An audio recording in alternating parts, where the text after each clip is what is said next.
Ang dahilan ng pagiging blooming ni Bunso Migs Malino, ano ito ating alamin.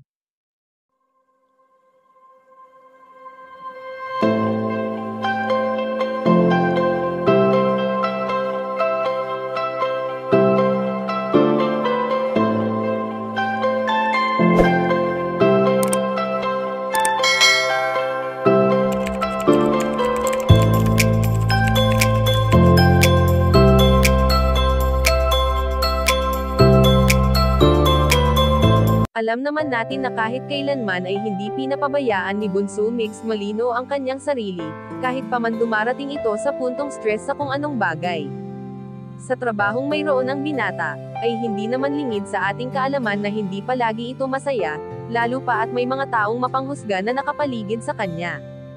Hindi madali para kay Bunso Migs Malino na may iilang tao na hindi nagugustuhan ang kanyang mga ginagawa, gayong ang tanging nais niya lamang ay ang makapagbigay saya sa mga taong patuloy na sumusuporta sa kanyang mga ginagawang proyekto.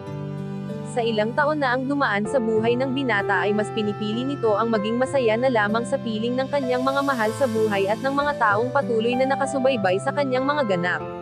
Matatandaan na sa bawat video na ina-upload ni Bunso Migs Malino ay tila ba dala-dala pa rin ito ang mga alaalang iniwan sa kanya ng kanyang pinakaminamahal na prinsesa, na kung saan ay ginagawa niya pa rin ang mga bagay na nakasanayan na nilang gawin noong sila ay magkasama pa.